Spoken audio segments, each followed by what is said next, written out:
And for Muslims specifically, we're just tired, you know? For at least the last 20 to 30 years, you've been bullying us with the label extremist, telling us which kind of Islam was going to be all right with you, even while you were invading our countries, bombing our cities, killing our families. Somehow, you were still able to bully us into thinking that we were the violent ones.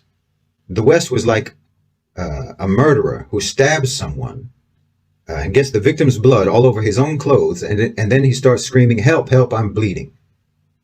You know, you were covered in our blood, but acted like you were the one who was bleeding. And we bent over backwards. For the last 20 years at least, Muslims have been bending over backwards to try to assure you.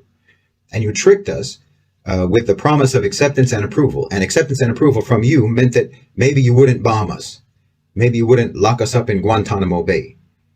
So you tricked us into thinking that we had to conform to your values, to your principles, just to prove to you that we were civilized people who deserve not to be bombed and not to be locked up in Guantanamo Bay.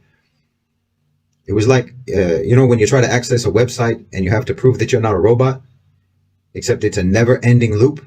Check this box to confirm you're a person. Now check this box to confirm you're a person. Now check this box and this box and this box and so on and so on and so on.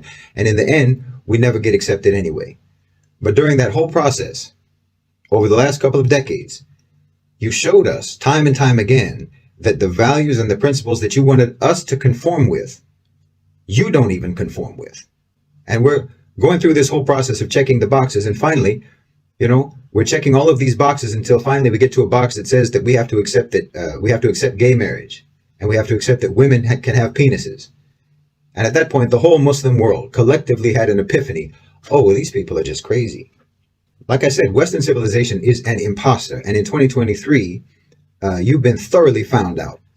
There is almost no one in the world who doesn't know who you really are. And nobody in the world anymore is inclined to play along with this role play game when you're pretending to be what you're not. And this is important because to a great extent, the West was actually able to impose cognitive dissonance even on us, even on Muslims. Even while you were killing us, even while you were jailing us, even while you were torturing us, there was a lot of Muslims who still wanted to be like you.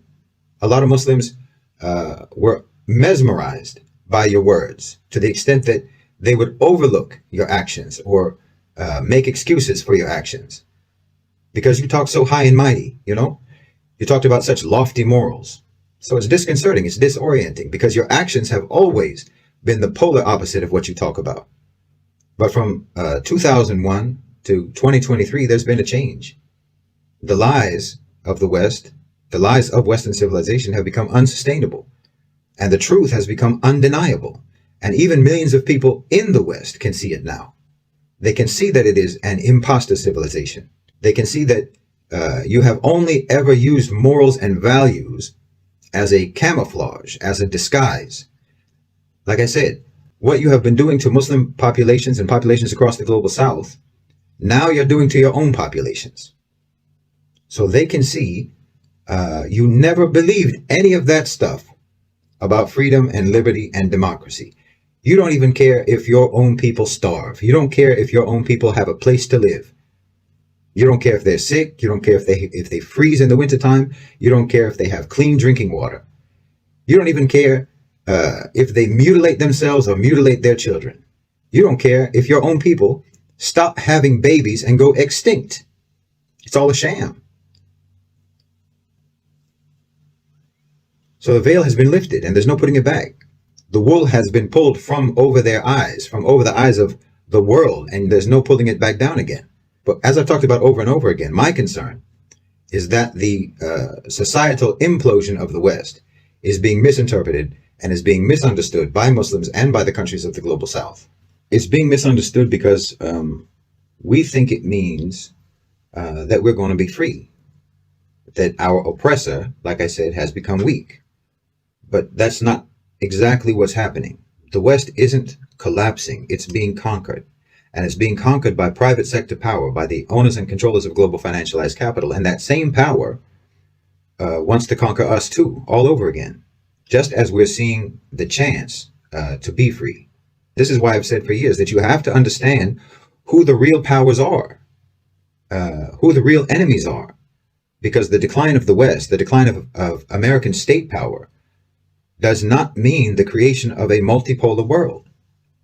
It's still a unipolar world. And the unipolar power is the private sector. It's private sector power. And it has more control over our lives than any state or than any state ever has. That doesn't mean that a multipolar world isn't possible. It is possible. But the only way that it can be pursued is by accurately understanding what the real power in the world is today, so that we can develop genuinely effective strategies for confronting that power and competing with that power and resisting that power and overcoming it and developing our own power. That's the only way. If you don't understand who you're fighting, there's no way you can win the fight.